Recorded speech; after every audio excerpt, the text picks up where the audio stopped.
എല്ലാവർക്കും ഇമ്മാനുവൽസ് വേൾഡിലെ മറ്റൊരു വീഡിയോയിലേക്ക് സ്വാഗതം. നമ്മുടെ ഇന്നത്തെ വീഡിയോയുടെ ടോപ്പിക് എന്ന് പറയുന്നത് പലർക്കും അറിയാൻ താല്പര്യമുള്ളതായിരിക്കും. നിങ്ങളോ അല്ലെങ്കിൽ നിങ്ങളുടെ ഫ്രണ്ട്സോ ഫാമിലി മെമ്പേഴ്സോ ആരെങ്കിലും ഫോൺ ഉപയോഗിച്ച് ഗിന്നസ് റെക്കോർഡിൽ കയറാൻ ആഗ്രഹിക്കുന്നുണ്ടോ? അതായത് ഇങ്ങനെ ഫോണുകൾ ഉപയോഗിച്ച് വർഷങ്ങളായിട്ട് അതേ ഫോൺ തന്നെ ഉപയോഗിക്കുന്ന ആൾക്കാരുണ്ട്. അങ്ങനെയാണെങ്കിൽ ഫോർ എക്സാമ്പിൾ ഇപ്പോൾ 7 ഇയേഴ്സ് കൂടുതൽ ഒരു ഫോൺ ഉപയോഗിക്കുന്നതുകൊണ്ട് എന്താണ് പ്രശ്നം? 7 വർഷത്തിൽ കൂടുതൽ ഒരു ഫോൺ ഉപയോഗിക്കാമോ എന്നൊക്കെയാണ് ഇന്നത്തെ വീഡിയോയിൽ നമ്മൾ ഡിസ്കസ് ചെയ്യാനായിട്ട് പോകുന്നത്.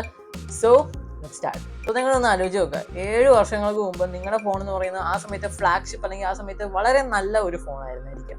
പക്ഷേ ഇപ്പോഴത്തെ ടെക്നോളജി എന്ന് പറയുന്നത് വളരെ സ്പീഡിലാണ് നീങ്ങിക്കൊണ്ടിരിക്കുന്നത്. സോ നിങ്ങൾ കുറേ വർഷമായി ആ ഒരു ഡിവൈസിൽ തന്നെ പിടിച്ചുകൊണ്ടിരിക്കുന്നത് ഒരു ഫോർമുല 1 റേസിൽ ഒരു ക്ലാസിക് കാർ ഓടിക്കുന്നത് പോലെയാണ്. പക്ഷേ അത് ചിലപ്പോൾ നിങ്ങളുടെ പോയിന്റ് എയിൽ നിന്നും പോയിന്റ് ബിയിലോട്ട് കൊണ്ടുപോകാൻ സാധിച്ചേക്കാം. പക്ഷേ അതിൻ്റെ എക്സ്പീരിയൻസ് എന്ന് പറയുന്നത് ഡിഫറെൻ്റ് ആണ്. ഏറ്റവും ആദ്യത്തെയാണ് the slow down saga.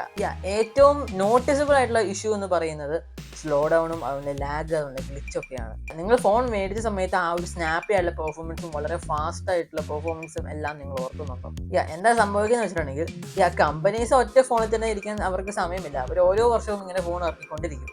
So ആ ഒരു സമയത്ത് അവർ സോഫ്റ്റ്വെയർ അപ്ഡേറ്റ് ഇങ്ങനെ തരുന്ന സമയത്ത് ആ ഒരു അപ്ഡേറ്റ് എന്ന് പറയുന്നത് ന്യൂവർ ഹാർഡ്വെയറിനും കൂടെ വേണ്ടി ഡിസൈൻ ചെയ്തിരിക്കുന്ന അപ്ഡേറ്റ്സ് ആയിരിക്കും. അപ്പോൾ ആ ഒരു സോഫ്റ്റ്വെയർ അപ്ഡേറ്റുകൾ നിങ്ങളുടെ പഴയ ഫോണിൽ ചെയ്യുന്ന സമയത്ത് ചിലപ്പോൾ നിങ്ങളുടെ മെമ്മറി അതിൻ്റെ പ്രോസസ്സറിനെയൊക്കെ അതിന് സ്ലോ ഡൗൺ ചെയ്യാൻ സാധിച്ചേക്കാം. അതായത് ആപ്സ് ലോഡാകാൻ വേണ്ടി കുറേ സമയമെടുക്കുന്നു.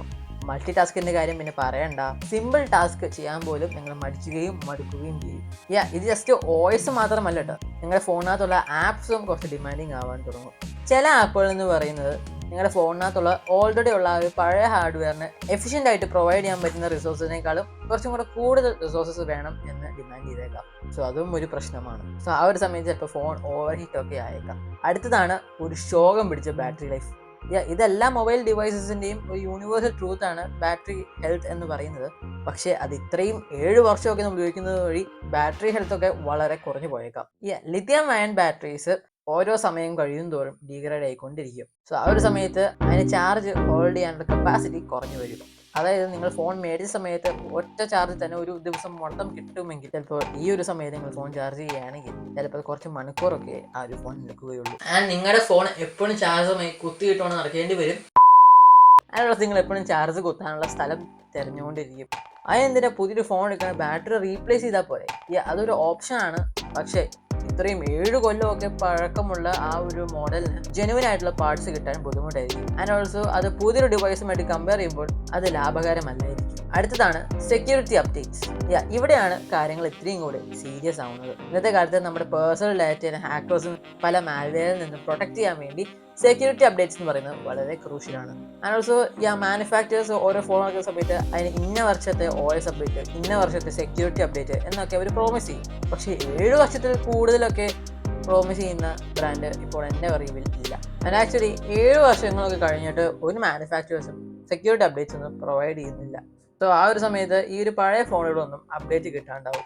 സോ അത്രയും ഔട്ട്ഡേറ്റഡ് ആയിട്ടുള്ള ഒരു ഓപ്പറേറ്റിംഗ് സിസ്റ്റം വെച്ചുകൊണ്ട് നിങ്ങളുടെ പേഴ്സണൽ ഇൻഫോർമേഷൻ, നിങ്ങളുടെ ബാങ്കിങ് ഡീറ്റെയിൽസ്, ഈവൻ നിങ്ങളുടെ ഐഡന്റിറ്റി പോലും റിസ്കിലാവപ്പെടും. അടുത്തതാണ് ക്യാമറ ക്വാളിറ്റി ആൻഡ് ഫീച്ചേഴ്സ്. നിങ്ങളുടെ ഫോൺ നിങ്ങൾ 7 വർഷം മുന്നേ എടുത്ത സമയത്ത് ഭയങ്കര അടിപൊളിയായിരുന്നായിരിക്കും. ആ സമയത്ത് കിട്ടാവുന്ന ഏറ്റവും ബെസ്റ്റ് ക്യാമറയായിരിക്കും. പക്ഷേ കാലങ്ങൾ കഴിയുന്തോറും ഓരോ അപ്ഡേറ്റ് ഒക്കെ വന്ന് ചിലരുടെയൊക്കെ ക്യാമറ ക്ലാരിറ്റി നല്ല പോലെ കുറഞ്ഞിട്ടുണ്ട്. ആൻഡ് ക്യാമറ ക്ലാരിറ്റി കുറയും എന്ന് മാത്രമല്ല, ക്യാമറ ടെക്നോളജി വരെ വളരെ മുന്നിലോട്ട് പോകുന്നതായിരിക്കും. നിങ്ങൾ അതെല്ലാം മിസ് ചെയ്യും. Significant improvements like image quality, low light performance, video stabilisation and കുറേ ഫീച്ചേഴ്സ്. ക്യാമറ പോട്ടെ, ആൻഡ് നിങ്ങൾ ബാക്കിയുള്ള അഡ്വാൻസ്മെന്റ്സും മിസ് ചെയ്യും. ലൈക്ക് ഫാസ്റ്റർ കണക്ടിവിറ്റി, ഡിസ്പ്ലേ ടെക്നോളജിയുടെ ഇംപ്രൂവ്മെന്റ്സ്, എഫിഷ്യൻ്റ് ആയിട്ടുള്ള പ്രോസസ്സേഴ്സ് ആൻഡ് ഇന്നോവേറ്റീവ് ആയിട്ടുള്ള മറ്റ് സോഫ്റ്റ്വെയർ ഫീച്ചേഴ്സ്. സോ ഫൈനലി, ഒരു ഫോൺ 7 വർഷത്തിൽ കൂടുതൽ ഉപയോഗിക്കുന്നത് ഇമ്പോസിബിൾ ആണോ? Not necessarily.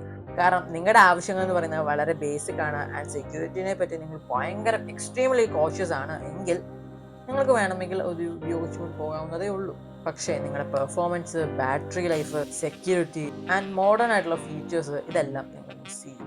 സോ അത്രേ ഉള്ളൂ. ഈ ഒരു വീഡിയോയുടെ 7 വർഷങ്ങൾ കഴിഞ്ഞും നിങ്ങൾ ഒരു ഫോൺ ഉപയോഗിക്കുന്നുണ്ടെങ്കിൽ എന്തായിരിക്കും അതിന് വരാൻ പോകുന്ന പ്രശ്നങ്ങൾ എന്നൊക്കെ നിങ്ങൾക്ക് മനസ്സിലായിട്ടുണ്ടാവും എന്ന് ഞാൻ കരുതുന്നു. സോ വീഡിയോ ഇഷ്ടപ്പെടുമെങ്കിൽ ഡെഫിനറ്റ്ലി ഈ വീഡിയോ ലൈക്ക് ചെയ്യാനും സബ്സ്ക്രൈബ് ചെയ്യാനും മറക്കണ്ട. നമുക്ക് അടുത്ത വീഡിയോ കാണാം. അതുവരേക്കും ഗുഡ് ബൈ.